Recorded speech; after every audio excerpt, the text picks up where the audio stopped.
শান্তিপূর্ণ নির্বাচনে প্রতিজ্ঞাবদ্ধ ইসি, গণনা হবে সুষ্ঠু ও স্বচ্ছতার ভিত্তিতে বললেন সিইসি। জাতির উদ্দেশ্যে ভাষণ দেবেন সন্ধ্যায়। সৈয়দপুর বিমানবন্দরে বিপুল পরিমাণ টাকা সহ জামাত নেতা আটক। নির্বাচন সামনে রেখে অপপ্রচারের অভিযোগ ডাক্তার শফিকুর রহমানের। এককভাবে সরকার গঠনে আত্মবিশ্বাসী বিএনপি চেয়ারম্যান তারেক রহমান। দেশে স্বাভাবিক পরিস্থিতি ফেরানোয় জোর।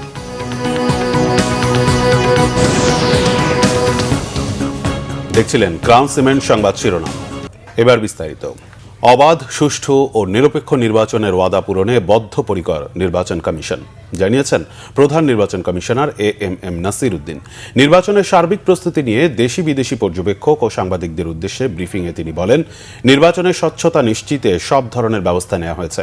অন্যদিকে বেশিরভাগ কেন্দ্রের ফলাফল 13 তারিখ সকালের মধ্যেই পাওয়া যাবে বলে প্রত্যাশা কমিশনার আবুল ফজল মোহাম্মদ সানাউল্লাহর। রিপোর্ট মেজবা রহমানের। নানা প্রশ্ন, উদ্বেগ আর উৎকণ্ঠার বেড়াজাল পেরিয়ে মাহেন্দ্রক্ষণের কাছাকাছি দেশের মানুষ। আর মাত্র একদিন পর গণভোট ও ত্রয়োদশ জাতীয় সংসদ নির্বাচনের vote.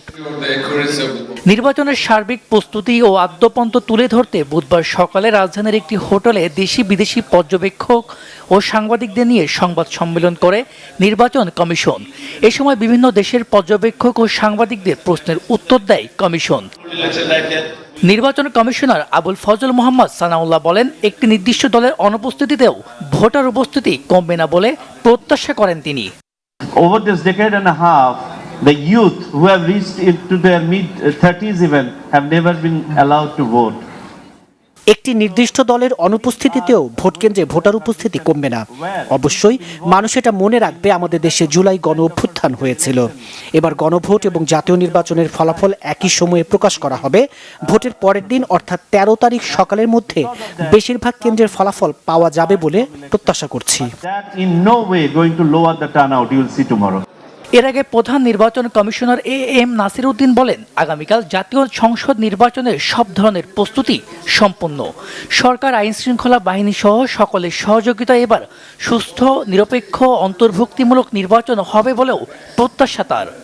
In this manner, your engagement is profoundly meaningful. আমরা দেশবাসীর কাছে অবাধ, সুষ্ঠু ও নিরপেক্ষ নির্বাচনের ওয়াদা করেছিলাম। যে কোনো অনিয়ম, বিতর্ক ও অভিযোগ আইনি প্রক্রিয়ায় সমাধান করা হবে। যে কোনো অনিয়ম শক্ত হবে তদারকি করবে নির্বাচন কমিশন। সুষ্ঠু, গ্রহণযোগ্য ও অংশগ্রহণমূলক নির্বাচন করতে বদ্ধপরিকর নির্বাচন কমিশন। সরকার, আইন শৃঙ্খলা বাহিনী সহ সবার সহযোগিতায় অবাধ, সুষ্ঠু, নিরপেক্ষ, অন্তর্ভুক্তিমূলক নির্বাচন অনুষ্ঠিত হবে বলে প্রত্যাশা করছি। Credible and participatory election. দেশের অভ্যন্তরে সফলভাবে বেশিরভাগ ব্যালট ফিরে এসেছে বলেও জানান প্রধান নির্বাচন কমিশনার। মেজবা রহমান, বাংলা ভিশন, ঢাকা। ত্রয়োদশ জাতীয় সংসদ নির্বাচনকে সামনে রেখে আজ সন্ধ্যায় জাতির উদ্দেশ্যে ভাষণ দেবেন প্রধান নির্বাচন কমিশনার এএমএম নাসির উদ্দিন। প্রধান নির্বাচন কমিশনারের ভাষণটি মঙ্গলবার সন্ধ্যায় রেকর্ড করা হয়েছে বলে জানিয়েছে ইসি। আজ সন্ধ্যায় বাংলাদেশ টেলিভিশন, বাংলাদেশ বেতার সহ দেশের সব বেসরকারি টেলিভিশন চ্যানেল ও রেডিওতে একযোগে তা সম্প্রচার করা হবে। এর আগে গত বছরের 11 ডিসেম্বর জাতির উদ্দেশ্যে দেওয়া ভাষণে সিইসি জাতীয় সংসদ নির্বাচনের তফসিল ঘোষণা করেছিলেন। সংশ্লিষ্টরা জানান, আজকের ভাষণে সিইসি নির্বাচনের সার্বিক প্রস্তুতি সম্পর্কে দেশবাসীকে অবহিত করবেন এবং ভোটারদের নির্ভয়ে ভোট কেন্দ্রে গিয়ে ভোটাধিকার প্রয়োগের আহ্বান জানাবেন। এছাড়া দেশজুড়ে নির্বাচনী সামগ্রী বিতরণ, 42,659টি ভোট কেন্দ্রের সামগ্রিক নিরাপত্তা ব্যবস্থা নিয়েও তিনি বক্তব্য রাখবেন। দেশের ইতিহাসে এবারই প্রথম একসঙ্গে হতে যাচ্ছে জাতীয় নির্বাচন ও গণভোট। সকাল 7:30 থেকে বিকেল 4টা পর্যন্ত একযোগে সারা দেশে ভোট চলবে। গণ অভ্যুত্থান পরবর্তী বাংলাদেশে একটি অবাধ, সুষ্ঠু ও নিরপেক্ষ নির্বাচন করতে চায় ইসি। অনিয়ম ও বিশৃঙ্খলা এড়াতে এবারের নির্বাচনে আইন শৃঙ্খলা বাহিনীর সর্বোচ্চ সংখ্যক সদস্য মোতায়েন করা হয়েছে। বিস্তারিত সৈকত সাদিকের প্রতিবেদনে। জাতীয় নির্বাচন ও গণভোটের সকল প্রস্তুতি সম্পন্ন করেছে নির্বাচন কমিশন। 12 ফেব্রুয়ারি সকাল 7:30 থেকে বিকেল 4:30 পর্যন্ত 300টি সংসদীয় আসনের মধ্যে 299টি আসনে ভোট হবে। একই সঙ্গে চলবে গণভোট। এরই মধ্যে শেষ হয়েছে প্রবাসীদের ভোট ও পোস্টাল ভোট কার্যক্রম। এই নির্বাচনে মোট ভোটার সংখ্যা 12,77,11,899 জন, পুরুষ ভোটার 6,48,25,154 জন, নারী ভোটার 6,28,85,525 জন, আর তৃতীয় লিঙ্গের ভোটার রয়েছে 1,220 জন। নির্বাচনে অংশ নিচ্ছেন বিএনপি, জামায়াত, এনসিপি, জাতীয় পার্টি সহ মোট 51টি রাজনৈতিক দল। আর মোট প্রার্থীর সংখ্যা 2,028 জন। এর মধ্যে নারী প্রার্থী রয়েছে 81 জন। সর্বোচ্চ 15 জন প্রার্থী প্রতিদ্বন্দ্বিতা করছেন ঢাকা 12 আসনে। নির্বাচন কমিশনের পক্ষ থেকে সমস্ত প্রস্তুতি সম্পন্ন। নির্বাচন কমিশন আশাবাদী একটা চমৎকার নির্বাচন অনুষ্ঠিত হতে যাচ্ছে। বাংলাদেশের ইতিহাসে যে কঠিন নির্বাচন হয়েছে, এত অধিক সংখ্যক আইনশৃঙ্খলা রক্ষাকারী বাহিনীর সদস্য কখনো নিয়োগ করা হয়নি। রেজাল্ট একসাথে হবে, আলাদাভাবে কোনো রেজাল্ট হবে না, রেজাল্টই একসাথে হবে। গণভোটের রেজাল্ট তো সহজ, হা কয়টা না কয়টা প্রিজাইডিং অফিসার ডিক্লেয়ার করে দিবে সেন্টারেই। তারপরে প্রতীক ভিত্তিক কোন প্রতীকে কে কত ভোট পেয়েছে সেটাও তো আমার প্রিজাইডিং অফিসার কেন্দ্রের তাৎক্ষণিকভাবেই ঘোষণা করবে। ভোটারদের নির্ভয়ে ভোট কেন্দ্রে যাওয়ার আহ্বান জানিয়ে কোনো ধরনের বিশৃঙ্খলা ও অনিয়ম বরদাস্ত করা হবে না বলে জানিয়েছেন নির্বাচন কমিশনার। ভোট কেন্দ্রে কেউ কারচুপি করতে চাইলে সেটি যেই হোক, তাকে কোনোভাবেই ছাড়া হবে না। এবং যদি কেউ এ ধরনের চিন্তাভাবনা করে থাকে, তারা যাতে সতর্ক থাকেন। অন্তত এবারে আমাদের যে প্রস্তুতি, কেউ কিন্তু ঘরে বসে বাইরে থেকে এই ভোট সন্ত্রাস করবে, এই প্রশ্রয়, এই সুযোগ পাবে না। উৎসব মুখর ও নির্বিঘ্ন ভোটের পরিবেশ নিশ্চিতে কঠোর নজরদারি রেখেছে নির্বাচন কমিশন। সৈকত সাদিক, বাংলা ভিশন, ঢাকা। দর্শক, ভোটের প্রস্তুতি ও সার্বিক কার্যক্রম সম্পর্কে জানতে সরাসরি চলে যাচ্ছি বরিশালে আমাদের স্টাফ রিপোর্টার শাহিন হাসানের কাছে।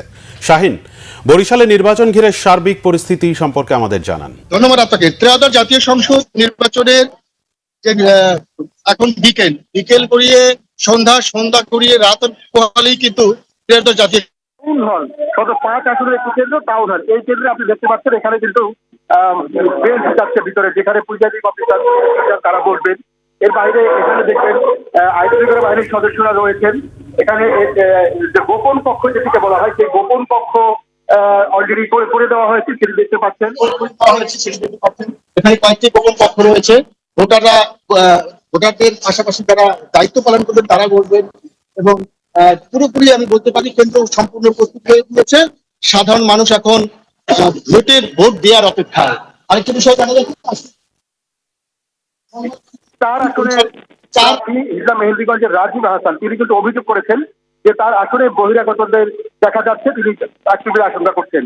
বরিশাল 5 আর সদর আসনের যিনি প্রার্থী রয়েছেন মুফতি ফয়জুল করিম ইসলামী আন্দোলনের, তিনি সংবাদ সম্মেলন করেছেন। তিনি আমাদেরকে জানিয়েছেন, তিনি অভিযোগ করেছেন যে তিনি এখানে যিনি বিএনপি প্রার্থী রয়েছেন তার বিরুদ্ধে অভিযোগ করছেন যে তিনি তার আচরণ নিয়ে এবং প্রচার প্রচারণা নিয়ে তিনিও বেশ কিছু অভিযোগ করেছেন। আরেকটি বিষয় জানিয়ে রাখি, আইন শৃঙ্খলা পরিস্থিতি কিন্তু প্রায় 16,000 সদস্যরা মাঠে থাকবেন, এবং আনসার রয়েছে, তার মধ্যে আনসার এবং বিজেপি রয়েছে 10,000-এর বেশি। প্রতিটি কেন্দ্রে কিন্তু ন্যূনতম 3 জন পুলিশ সদস্য থাকছেন। এর বাইরে পুলিশ সদস্যের বাইরেও কিন্তু এখানে আনসার মিলিয়ে প্রায় 12 থেকে 13 জন সদস্য দায়িত্ব পালন করবেন। এবং জেলা প্রশাসকের সাথে আমাদের কথা হয়েছে, যিনি রিটার্নিং কর্মকর্তা, তিনি আমাদেরকে জানিয়েছেন ঝুঁকিপূর্ণ যেসব কেন্দ্র রয়েছে সেগুলোতে কিন্তু বাড়তি নিরাপত্তা থাকবে। কারণ এই ঝুঁকিপূর্ণ কেন্দ্রগুলোর বিষয় কিন্তু এর আগেও একাধিকবার প্রার্থীরা বলার চেষ্টা করেছেন। তারা এই ঝুঁকিপূর্ণ কেন্দ্রগুলোর দিকে বিশেষ গুরুত্ব দিতে বলেছেন, সে কারণে কিন্তু ঝুঁকিপূর্ণ কেন্দ্রগুলোর দিকে বেশি গুরুত্ব দেওয়া হচ্ছে।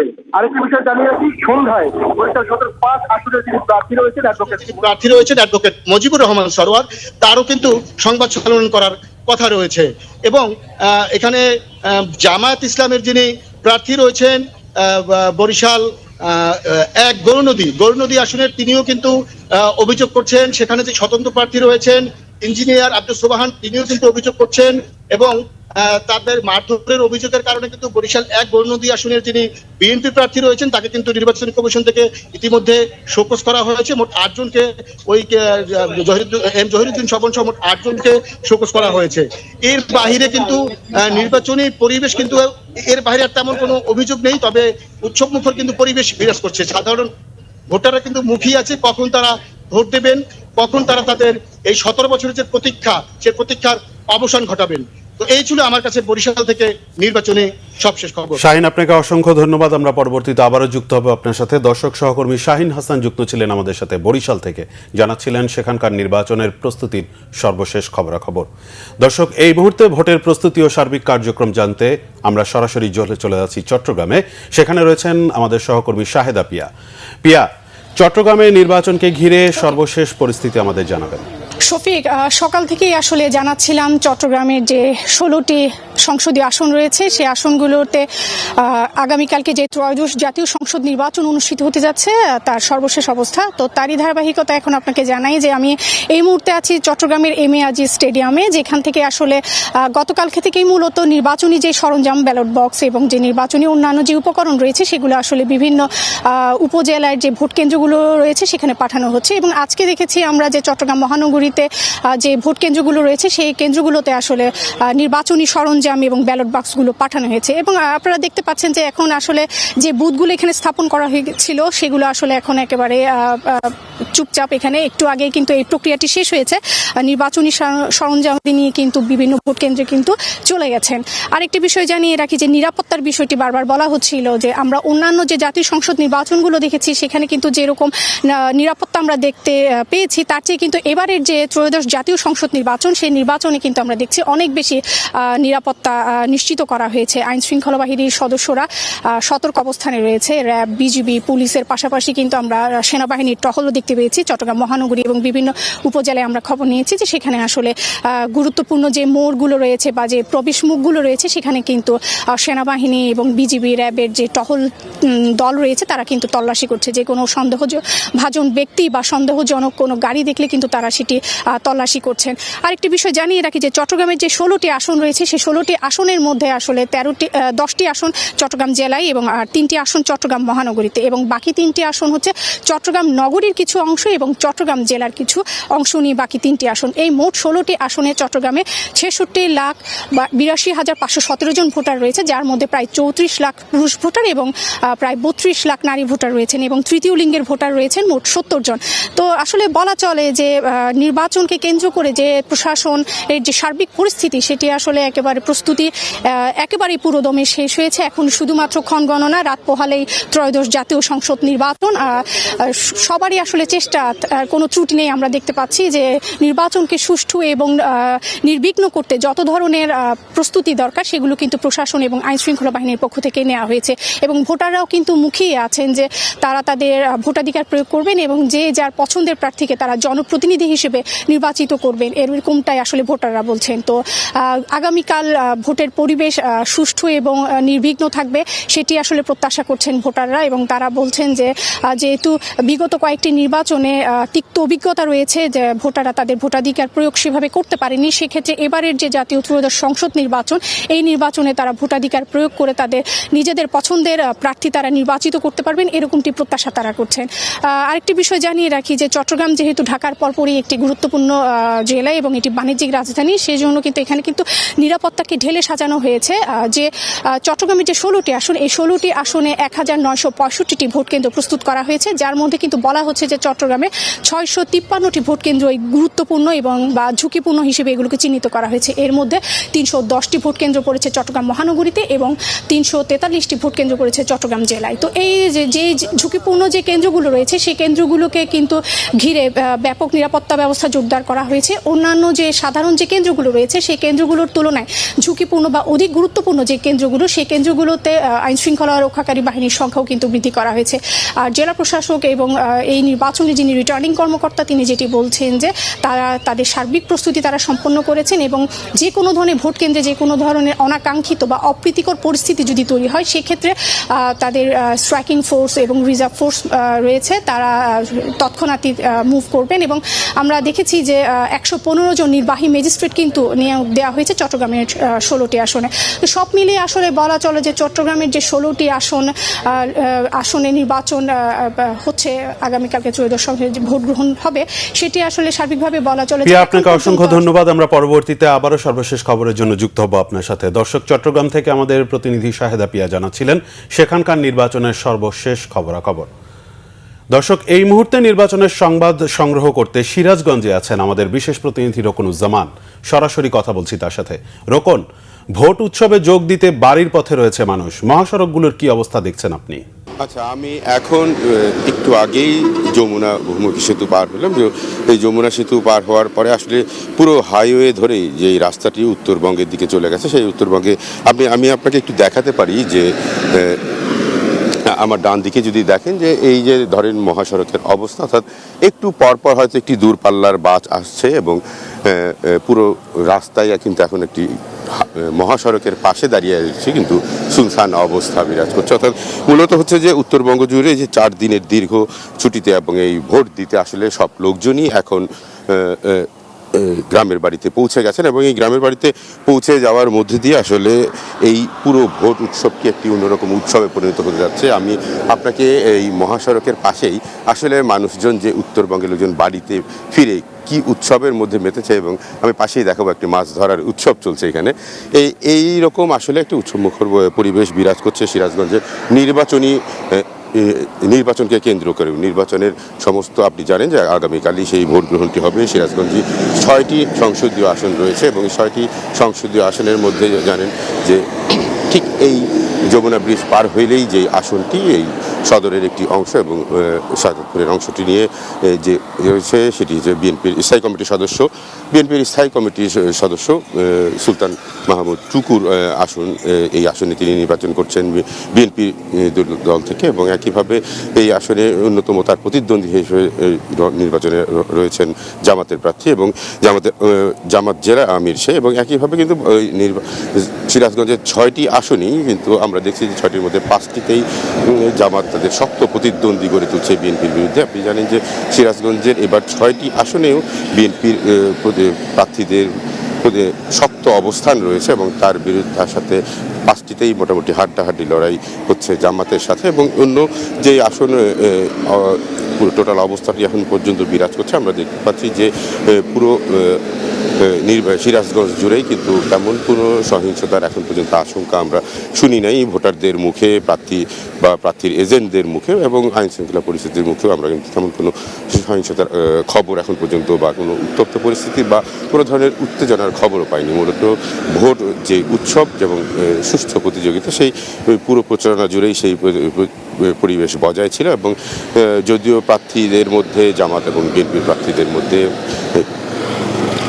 পাল্টা অভিযোগের কিছু ঘটনা ঘটেছে, এর বাইরে আমরা এখন পর্যন্ত তেমন কোনো ঘটনা পাইনি। এবং যেই আশা করছে ভোটাররা সবাই যে আগামীকাল খুব সুষ্ঠুভাবে যে ভোটের কথা বলা হচ্ছে, সেই পরিবেশ তারা ভোট কেন্দ্রে গিয়েও পাবেন। এই ছিল সিরাজগঞ্জের সর্বশেষ পরিস্থিতি। রোকন, আপনাকে অসংখ্য ধন্যবাদ। আমরা পরবর্তীতে আবারও যুক্ত হব আপনার সাথে। দর্শক, সিরাজগঞ্জ থেকে ভোটের প্রস্তুতি জানাচ্ছিলেন আমাদের সহকর্মী রোকনুজ্জামান।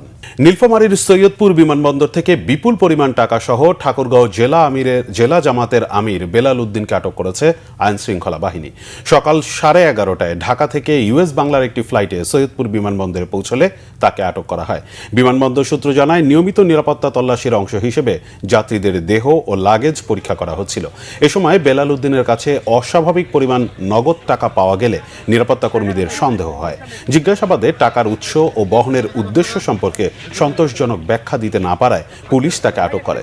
সৈয়দপুর থানা পুলিশ জানায়, বেলাল উদ্দিনের কাছে 60 লাখ টাকা পাওয়া গেছে। তবে আটক বেলাল উদ্দিন দাবি করেন টাকার পরিমাণ 50 লাখ টাকার কিছু বেশি।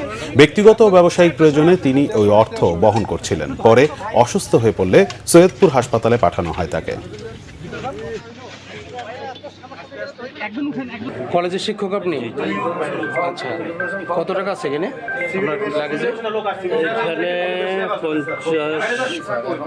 50 প্লাস। 50 প্লাস আছে। 50 প্লাস আছে। 50 লাখ? হ্যাঁ, কিসের টাকা এগুলো? ব্যবসা। কিসের ব্যবসা করেন? গার্মেন্টস। জাতীয় নির্বাচনকে সামনে রেখে দেশে অপপ্রচার চালানো হচ্ছে বলে অভিযোগ করেছেন জামাত ইসলামের আমির ডক্টর শফিকুর রহমান। ভোটারদের এসব বিভ্রান্তিতে কান না দেওয়ার আহ্বান জানিয়েছেন তিনি। নিজের ভেরিফাইড ফেসবুক পোস্টে জামাত আমির বলেন, জাতি যখন একটি সুষ্ঠু, নিরপেক্ষ ও গ্রহণযোগ্য নির্বাচনের জন্য প্রস্তুত, তখন দেশ জুড়ে বিভিন্ন ধরনের অপতথ্য ছড়ানো হচ্ছে।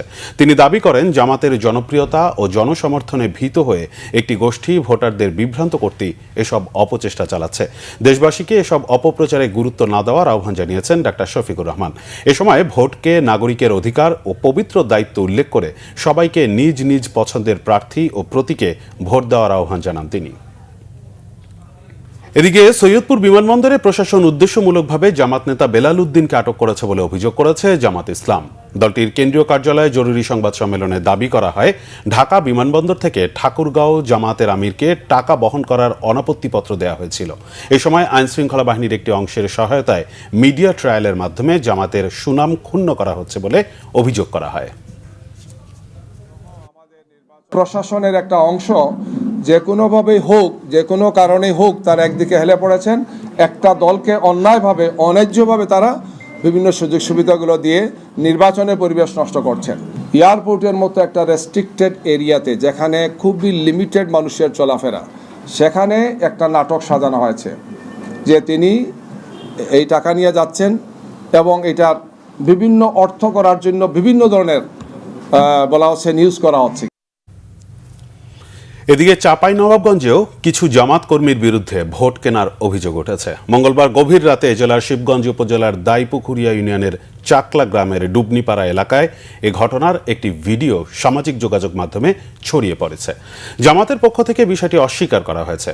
দাইপুকুরিয়া ইউনিয়ন বিএনপির নির্বাচন পরিচালনা কমিটির সদস্য সচিব আতিকুল ইসলাম জুয়েল জানান, রাতে জামাত কর্মী আলহাজ মুস্তাকিম সহ তার কয়েকজন সহযোগী নিয়ে চাকলা গ্রামের ডুবনিপাড়া এলাকায় সাধারণ ভোটারদের বাড়ি বাড়ি গিয়ে টাকা দিয়ে ভোট কেনার চেষ্টা করছিলেন।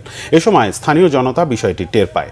তারা মোস্তাকিম ও তার সহযোগী মনিরুলকে আটক করলেও টাকার ব্যাগ নিয়ে সটকে পড়ে অন্য সহযোগীরা। এদিকে ভিডিওতে দেখা যায় মোস্তাকিম ও তার সহযোগী মনিরুলের সাথে স্থানীয় জনতার বাকবিতণ্ডা হয়। ঘটনাটি খতিয়ে দেখে ব্যবস্থা নেওয়া হবে বলে জানান রিটার্নিং কর্মকর্তা শাহাদাত হোসেন মাসুদ। ত্রয়োদশ জাতীয় সংসদ নির্বাচন ও গণভোটের জন্য সকাল থেকে কেন্দ্রে কেন্দ্রে যাচ্ছে ব্যালট পেপার সহ ভোটের সরঞ্জাম। এরই মধ্যে উপজেলা পর্যায়ে ব্যালট পেপার সহ নির্বাচনী সামগ্রী পাঠানো হয়েছে। পার্বত্য অঞ্চলের দুর্গম এলাকাগুলোতে হেলিকপ্টারে করে পাঠানো হয়েছে নির্বাচনী সরঞ্জাম। সকাল থেকে এসব সরঞ্জাম প্রিজাইডিং অফিসার ও আইন শৃঙ্খলা রক্ষাকারী বাহিনীর তত্ত্বাবধানে ভোট কেন্দ্রে যাচ্ছে। নির্বাচনে লড়ছেন 2028 জন প্রার্থী। নারী প্রার্থী 83 এবং স্বতন্ত্র 275 জন। অংশ নিচ্ছে 50টি দল। তবে প্রার্থীর মৃত্যুতে শেরপুর 3 আসনে ভোট স্থগিত করা হয়েছে। তাই নির্বাচন হচ্ছে 299 আসনে। এসব আসনে ভোটার 12,77,11,793 জন। মোট 42,958টি কেন্দ্রে ভোট হবে, যার মধ্যে অর্ধেকই ঝুঁকিপূর্ণ।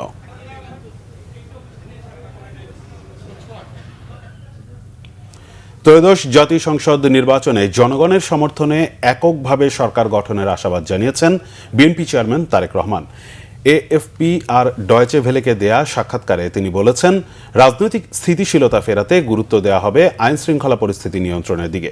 জার্মানির সম্প্রচার মাধ্যম ডয়েচে ভেলেকে দেয়া সাক্ষাৎকারে নিজের নির্বাসন জীবন, বেগম খালেদা জিয়ার মৃত্যু, ভারত ও চীনের সাথে সম্পর্ক সহ বিভিন্ন বিষয়ে কথা বলেছেন তারেক রহমান। নির্বাচনী প্রতিশ্রুতির কথা বলতে গিয়ে ফ্যামিলি কার্ডের বিষয়ে তিনি জানিয়েছেন, নির্বাচিত হলে প্রান্তিক জনগোষ্ঠী থেকে এই কার্ড বিতরণের কর্মসূচি শুরু হবে। এছাড়া নারীর ক্ষমতায়ন, প্রতিবেশী দেশগুলোর সঙ্গে সম্পর্ক আর গুম খুনের বিচার নিয়েও নিজের পরিকল্পনা তুলে ধরেছেন বিএনপি চেয়ারম্যান। জামাত ইসলামের সাথে সম্ভাব্য জোট গঠনের সম্ভাবনা নাকচ করে বলেছেন, সবাই সরকারে এলে দেশ চলবে কিভাবে। এদিকে ফ্রান্সের সংবাদ সংস্থা এএফপিকে দেয়া সাক্ষাৎকারে তারেক রহমান বলেছেন, আইন করে রাজনৈতিক দল নিষিদ্ধের বিরুদ্ধে বিএনপি। কেউ অপরাধে জড়িত থাকলে আইন অনুযায়ী শাস্তি হতে হবে। তিনি অভিযোগ করেন, বিগত প্রায় 1.5 দশকে আওয়ামী লীগ সরকার অর্থনীতি, স্বাস্থ্য ব্যবস্থা, জ্বালানি খাত ধ্বংস করে গেছে। এ প্রসঙ্গে বলেছেন, মানুষকে নিরাপদে রাখতে আইন শৃঙ্খলা পুনঃপ্রতিষ্ঠা করাই হবে প্রথম অগ্রাধিকার। কাজের তালিকা সবার উপরে থাকবে দেশবাসীর অর্থনৈতিক দুর্দশা দূর করা। বৈদেশিক সম্পর্ক নিয়ে বিএনপি চেয়ারম্যান সাবধানী মন্তব্য করে বলেছেন, জনগণ ও দেশের স্বার্থই সবার আগে। দর্শক, উত্তরাঞ্চলের ভোটের প্রস্তুতি সম্পর্কে জানতে এবার আমরা সরাসরি চলে যাচ্ছি রংপুরে। সেখানে রয়েছেন সহকর্মী জুয়েল আহমেদ। জুয়েল, রংপুরের নির্বাচন ঘিরে সার্বিক নিরাপত্তা ব্যবস্থা এবং প্রস্তুতি সম্পর্কে আমাদের জানাবেন। শফিক, সকাল থেকে বলছিলাম যে নিরাপত্তা যেটি 6 স্তরের নিরাপত্তা বলয় তৈরি করেছে প্রশাসন। কোনো ধরনের এখন পর্যন্ত অপ্রীতিকর ঘটনা ঘটেনি। রংপুরের 6টি আসন রয়েছে। 6টি আসনে আমরা খবর নিয়েছি সকাল থেকে। কোনো ধরনের একেবারে শান্ত রয়েছে। ভোটের সব প্রস্তুতি সম্পন্ন করেছে প্রশাসন। আমি যদি একটু দেখাই, সেটি হচ্ছে যে যেহেতু দুপুর 12টা থেকে রংপুরের উপকরণ বিতরণ শুরু হয়েছিল, রংপুর সিটি কর্পোরেশন এবং রংপুর 1 আসন এবং রংপুর 4 আসনের আংশিক এলাকা নিয়ে। তো আমরা দেখেছি যে দুপুরের পর থেকেই কেন্দ্রে কেন্দ্রে পৌঁছে গেছে সব ধরনের উপকরণ এবং কেন্দ্রে পৌঁছে গেছে সব ধরনের উপকরণ এবং কেন্দ্র যারা দায়িত্বে নিয়োজিত রয়েছেন কর্মকর্তারা, তারাও কিন্তু মাঠ গুছিয়ে ফেলেছেন, অর্থাৎ কেন্দ্র গুছিয়ে ফেলেছেন। সবকিছু মিলে তারা জন্য ঠিক সকাল 7:30টায় তারা ভোটার আসলে যারা ভোট গ্রহণ শুরু করতে পারে সেই ব্যবস্থা তারা তৈরি করেছেন, শেষ করেছেন। এবং আমরা খবর নিয়ে দেখেছি যে শুধু রংপুর জেলায় নয়, আমাদের যে 8টি জেলা রয়েছে, আমাদের সহকর্মীদের সাথে কথা বলেছি, সেখানেও তারা বলেছেন যে কেন্দ্রে কেন্দ্রে পৌঁছে গেছে সব উপকরণ, ভোটের উপকরণ। এবং কিছু যেসব দুর্গম এলাকা রয়েছে যোগাযোগ বিচ্ছিন্ন, সেগুলোও সন্ধ্যের আগেই পৌঁছে যাবে, এরকমও ব্যবস্থাও নিয়েছে আইনশৃঙ্খলা বাহিনী। তো সব কিছু মিলিয়ে আমরা যেটি দেখছি যে এখন পর্যন্ত যে উৎসব রয়েছে, ভোটের যে আমেজ রয়েছে এবং কালকে সকাল থেকে যে ভোট উৎসব সুষ্ঠু, নিরপেক্ষ, অবাধ, শান্তিপূর্ণ যে প্রত্যাশা করছেন সবাই, সাধারণ ভোটার, প্রার্থী এবং মাঠ প্রশাসন, সেটি এখন পর্যন্ত রংপুরে কোথাও ব্যাপ্তি ঘটেনি। সবই ঠিক রয়েছে। সব ঠিকঠাক থাকলে উত্তরাঞ্চলের ভোট উৎসব হবে এমনটাই প্রত্যাশা করছেন কিন্তু সাধারণ মানুষ। আর আরেকটি বিষয় হচ্ছে, একটি বিচ্ছিন্ন ঘটনা ঘটেছে সৈয়দপুর এয়ার বিমানবন্দরে। জামায়াতের আমির ঠাকুরগাঁয়ের বেলাল উদ্দিন, তিনি অসুস্থ। তাকে এখন সৈয়দপুর থেকে রংপুর মেডিকেলে নেওয়া হয়েছে, সেখানে উন্নত চিকিৎসা দেওয়া হচ্ছে তাকে, এতটুকু খবর জানি। এবং টাকার অঙ্কটি 50 লাখেই রয়েছে। পরবর্তীতে আর তারা এখন গণনা করতে পারেনি, আপাতত স্থগিত করা হয়েছে। তার সুস্থতা হলে সেই বিষয়টা নিয়ে প্রশাসন আরও বিস্তারিত আমাদের তথ্য জানাবেন এবং আনুষ্ঠানিকভাবে এই ঘটনার বর্ণনা করবেন আইনশৃঙ্খলা বাহিনী। শফিক। জুয়েল, আপনাকে অসংখ্য ধন্যবাদ। দর্শক, উত্তরাঞ্চলের রংপুর থেকে আমাদের প্রতিনিধি জুয়েল আহমেদ জানাচ্ছিলেন উত্তরাঞ্চলের নির্বাচনের প্রস্তুতির সর্বশেষ খবরাখবর। দর্শক, ভোটের প্রস্তুতি ও সার্বিক কার্যক্রম সম্পর্কে জানতে আমরা সরাসরি চলে যাচ্ছি পটুয়াখালীতে সহকর্মী শাহাদাত হোসেনের কাছে। শাহাদাত, পটুয়াখালীতে নির্বাচন ঘিরে নিরাপত্তা ব্যবস্থা সম্পর্কে আমাদের জানাবেন। আমি পটুয়াখালীতে বর্তমান যে নির্বাচনী পরিস্থিতি, আপনারা সবাই জানেন যে সারা বাংলাদেশে নির্বাচনের একটি আমেজ বইছে। সেই আমেজ কিন্তু পটুয়াখালীতে কিন্তু খুব ভালোভাবেই বইছে। তার মধ্যে যে বিশেষ যে বিষয়গুলো রয়েছে, তার মধ্যে পটুয়াখালী 2 এবং 3 আসন কিন্তু বিশেষ আকর্ষণ রয়েছে এখানে। যেটা হচ্ছে যে এখানে 2জন হেভিওয়েট প্রার্থী রয়েছেন, যাদের নিয়ে অনেক ইতিমধ্যে জল্পনা কল্পনা চলছে এখানকার যে সাধারণ ভোটারদের মধ্যে। পটুয়াখালীর বর্তমান যে পরিস্থিতি, সেটা হচ্ছে যে পটুয়াখালী পুরো জেলায় 513টি কেন্দ্র, সেই 513টি কেন্দ্র কিন্তু নিরাপত্তার চাদরে বেষ্টিত রয়েছে। এছাড়া পটুয়াখালীতে এর মধ্যে ঝুঁকিপূর্ণ রয়েছে 195টি, যে সকল সেই সকল ঝুঁকিপূর্ণ কেন্দ্রগুলোকে কিন্তু পুলিশ ইতিমধ্যে নিরাপত্তা চাদরে বেষ্টিত করে রেখেছে। সেখানে রয়েছে আইন শৃঙ্খলা বাহিনী, রয়েছে র্যাব, রয়েছে আনসার, বিজেপি হয়ে সকল ধরনের প্রস্তুতি কিন্তু ইতিমধ্যে জেলার প্রিজাইডিং অফিসার যিনি রয়েছেন, তিনি কিন্তু নেওয়া হয়েছে। তিনি এছাড়া আমাদের পটুয়াখালীতে বাউফল এবং গলাচিপাতে যে পরিস্থিতি রয়েছে, সেই পরিস্থিতি কিন্তু গত 2 দিন আগে কিন্তু পটুয়াখালী 2 আসনে একটি সহিংস ঘটনা ঘটেছে। সেটা হচ্ছে 2 পক্ষের মধ্যে ধাওয়া পাল্টা ধাওয়া হয়েছিল। সেখানে কিন্তু প্রায় 20 জনের মতো হতাহতের কথা আমরা জানতে পেরেছি। আমরা জানার পরে সেখানে কিন্তু এখানে নিরাপত্তার ব্যাপারটা আরো বেশি জোরদার করা হয়েছে। তবে এখানে পটুয়াখালী 2 আসনে যিনি রয়েছেন ডক্টর শফিকুল ইসলাম মাসুদ এবং তার প্রতিদ্বন্দ্বী করছেন ধানের শীষ নিয়ে শহীদুল আলম তালুকদার, তারা দুজনে কিন্তু এখানে অনেক হেভিওয়েট প্রার্থী এবং তাদের দুজনের মধ্যেই ভাগে বসে লড়াই চলছে। এছাড়া পটুয়াখালী 3 আসন কিন্তু এর চেয়েও বেশি দক্ষিণ অঞ্চলের সকল মানুষের চোখ রয়েছে পটুয়াখালী 3-এর দিকে, যেখানে রয়েছে নুরুল হক নূর এবং হাসান মামুন, যিনি সদ্য বহিষ্কৃত নেতা বিএনপির। সেখানে কিন্তু আইন শৃঙ্খলা বাহিনী বেশি জোরদার দেওয়া করা হয়েছে। এর আগে আপনি জানেন যে বেশ কয়েকবার ভাঙচুর, আগুন দেওয়ার, অগ্নিসংযোগের মতো ঘটনা ঘটেছে এখানে। এই জন্য পটুয়াখালী 3 আসন কিন্তু বেশি ঝুঁকিপূর্ণ বলা হয়েছে এবং সেখানে কিন্তু সবচেয়ে বেশি ঝুঁকিপূর্ণ কেন্দ্র রয়েছে, 80টি ঝুঁকিপূর্ণ কেন্দ্র রয়েছে সেখানে। এবং ইতিমধ্যে সকল ধরনের প্রস্তুতি তারা নিয়েছেন। আমাদেরকে আমরা যতদূর জেনেছি যে সেখানে কিন্তু আইন শৃঙ্খলা বাহিনী থেকে শুরু করে প্রশাসনিক যত কর্মকর্তা রয়েছে তারা কিন্তু ইতিমধ্যে সেখানে অবস্থান করছেন। এছাড়া পটুয়াখালীর বর্তমান যে পরিস্থিতি রয়েছে, যে পটুয়াখালী কিন্তু প্রত্যেকটা মানুষের মধ্যে একটা ভোটের আমেজ বইছে, যারা আগামীকাল তাদের নিজ নিজ ভোটের মাধ্যমে তাদের নিজের যে প্রার্থীগুলো রয়েছে তাদের প্রার্থীকে ভোটের মাধ্যমে জয়ী করে তারা নিবেন সংসদে, এমনটাই প্রত্যাশা করছেন এখানে সাধারণ ভোটাররা। জি শাহাদাত, আপনাকে অসংখ্য ধন্যবাদ। আমরা পরবর্তীতে আবারও যুক্ত হব আপনার সাথে। দর্শক, আমাদের সহকর্মী শাহাদাত হোসেন যুক্ত ছিলেন আমাদের সাথে পটুয়াখালী থেকে, জানাচ্ছিলেন নির্বাচন প্রস্তুতির সর্বশেষ খবরাখবর। দর্শক, এই মুহূর্তে ঢাকার তেজগাঁ কলেজে রয়েছেন আমাদের সহকর্মী নিয়াজ মাকদুম। সরাসরি যুক্ত হচ্ছি তার সাথে সেখানকার সর্বশেষ খবরাখবর জানতে। নিয়াজ, তেজগাঁ কলেজ থেকে আমাদের সর্বশেষ প্রস্তুতি, নির্বাচনের প্রস্তুতি সম্পর্কে জানাবেন। রায়হান, আমি এই মুহূর্তে আছি রাজধানীর তেজগাঁও কলেজ। এটি ঢাকা 12 আসনের একটি কেন্দ্র। এই কেন্দ্রে প্রায় 2000-এর উপরে ভোটার রয়েছে। কালকে 12 তারিখ অর্থাৎ নির্বাচনী যে অনুষ্ঠানে যে ঘোষণা দেওয়া হয়েছে সেই নির্বাচন কালকে অনুষ্ঠিত হতে যাচ্ছে। আপনারা দেখছেন যে এই তেজগাঁও কলেজের সামনে আইন শৃঙ্খলা রক্ষাকারী বাহিনীর সদস্যরা রয়েছে। তারা সার্বিক এই কেন্দ্রের যে নিরাপত্তার দায়িত্ব পালন করছে এবং এই কেন্দ্রে অর্থাৎ আজকে এখানকার সরঞ্জাম এখানে এসেছে এবং এখানকার যে নির্বাচন পরিচালনার যে দায়িত্ব রয়েছে প্রিজাইডিং অফিসার, তিনি এই মুহূর্তে এখানে নেই। তিনি কিছুক্ষণ আগে একটু বাইরে গেছেন, যার কারণে এই কেন্দ্রের ভেতরে কি বুথগুলো কেমন আছে সেগুলো আমরা আপনাকে দেখাতে পাচ্ছি না। তবে এইখানকার আইন শৃঙ্খলা রক্ষাকারী বাহিনীর সদস্য যারা রয়েছে তাদের সাথে কথা বলেছি। তারা আমাদেরকে যেটি জানিয়েছেন যে কালকে নির্বাচনের সার্বিক প্রস্তুতি তাদের রয়েছে এবং এই কেন্দ্রে কোনো ধরনের অপ্রীতিকর ঘটনা যেন না ঘটে সেই ক্ষেত্রে তারা সর্বোচ্চ সতর্ক রয়েছে। আমরা যখন এই কেন্দ্রের বাইরে যখন ছিলাম তখন আমরা দেখেছি রাস্তাঘাটের অবস্থা খুবই স্বাভাবিক রয়েছে, শুনশান নীরবতা রয়েছে। অর্থাৎ দীর্ঘ সময় পরে, অর্থাৎ এর আগে যে 3টি নির্বাচন হয়েছে সেই নির্বাচনগুলোতে ছিল এবং বিতর্ক রয়েছে সেই নির্বাচনগুলোতে, এবং এই নির্বাচনকে কেন্দ্র করে ভোটারদের মধ্যে ব্যাপক উৎসাহ, আগ্রহ এবং উদ্দীপনা দেখা গেছে এবং ভোটাররাও অপেক্ষায় রয়েছে কালকে যে ভোট রয়েছে সেই ভোটে তারা তাদের পছন্দের যে প্রার্থী রয়েছে সেই প্রার্থীদেরকে তারা ভোট দেওয়ার জন্য মুখিয়ে রয়েছে। আপনাদেরকে জানিয়ে রাখি, এই ঢাকা 12 আসনে উল্লেখযোগ্য যে প্রার্থীরা রয়েছেন এর মধ্যে বিএনপি জোটের প্রার্থী রয়েছেন সাইফুল হক, উনি কোদাল মার্কা এখানে প্রতিদ্বন্দ্বিতা করছেন। এর বাইরে বাংলাদেশ জামাত ইসলামীর পক্ষ থেকে রয়েছে সাইফুল আলম নীরব, সাইফুল ইসলাম মিলন।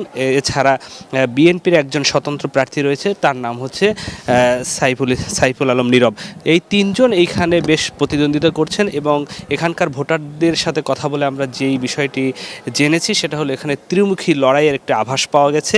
অর্থাৎ ভোটাররা কালকে ভোট দেবেন তাদের পছন্দের প্রার্থীকে এবং সন্ধ্যার পরে অর্থাৎ 12 তারিখ রাত অথবা 13 তারিখে এই কেন্দ্রের যে ফলাফল রয়েছে সেই ফলাফল জানা যাবে যে এই ভোটাররা তাদের রায় কাকে দিয়েছেন এবং ভোটারদের রায়ের মাধ্যমে কে এখানে বিজয়ী হয়েছে। আপনাকে অসংখ্য ধন্যবাদ। আমরা পরবর্তীতে আবারও যুক্ত হব আপনার সাথে। দর্শক, রাজধানীর তেজগাঁ কলেজ থেকে সহকর্মী নিয়াজ মাকদুম জানাচ্ছিলেন ঢাকা 12 আসনে নির্বাচনের সার্বিক প্রস্তুতি সম্পর্কে সর্বশেষ খবরাখবর।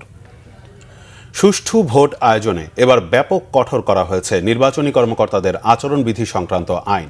2025 সালে সংশোধিত এই আইন অনুযায়ী এবার নির্বাচনী দায়িত্বে অবহেলার জন্য চাকুরি থেকে বরখাস্ত সহ নানান শাস্তির মুখে পড়তে হতে পারে নির্বাচন কর্মকর্তাদের। ভোটের দায়িত্ব পালনে ভূমিকার তথ্য লিপিবদ্ধ হবে তাদের বার্ষিক গোপনীয় প্রতিবেদন বা এসিআরে। পদোন্নতি ও বেতন বৃদ্ধিতে পড়তে পারে এর প্রভাব। বিস্তারিত কেফাত শাকিলের রিপোর্ট। কোনো ভয় নেই, আপনারা লাইনে দাঁড়িয়ে সুশৃঙ্খলভাবে ভোট প্রদান করুন। গত দশকের জাতীয় ও স্থানীয় সকল নির্বাচনেই ছিল ব্যাপক অনিয়মের অভিযোগ। দিনের ভোট হয়েছে রাতে, তালিকায় নাম না থাকলেও পড়েছে ভোট, এমনকি মৃত ব্যক্তির নামেও দেওয়া হয়েছে ব্যালট। ভয়াবহ এসব কারচুপির পেছনে শুধু রাজনৈতিক কর্মী নয়, সরাসরি জড়িত ছিলেন ভোট গ্রহণের দায়িত্বপ্রাপ্ত সরকারি কর্মকর্তা-কর্মচারীরাও। তবে এবার পাল্টাচ্ছে চিত্র। নির্বাচন পরিচালনায় সামান্য অবহেলাও ছাড় নয়। ভোটের দায়িত্বে থাকা কোনো কর্মকর্তা অনিয়মে জড়ালে তাকে দিতে হবে চরম মূল্য। নির্বাচনী দায়িত্বে অবহেলার জন্য সরকারি চাকরি থেকে বরখাস্ত সহ হতে হবে নানান শাস্তির মুখোমুখি। এমনকি ভোটের দায়িত্বে ওই সরকারি চাকরিজীবীর অবহেলা, অসদাচরণ বা অনিয়মের ঘটনা তার ব্যক্তিগত নথি, চাকরি বই এবং বার্ষিক গোপনীয় অনুবেদনে লিপিবদ্ধের পাশাপাশি ডেসিআরেও অন্তর্ভুক্ত করা হবে, যা বাধাগ্রস্ত করবে তার পরবর্তী পদোন্নতি এবং বেতন বৃদ্ধিকেও। এতদিন বাংলাদেশের নির্বাচন পরিচালনা হয়ে আসছিল নির্বাচন কর্মকর্তা বিশেষ বিধান আইন 1991 এর আলোকে।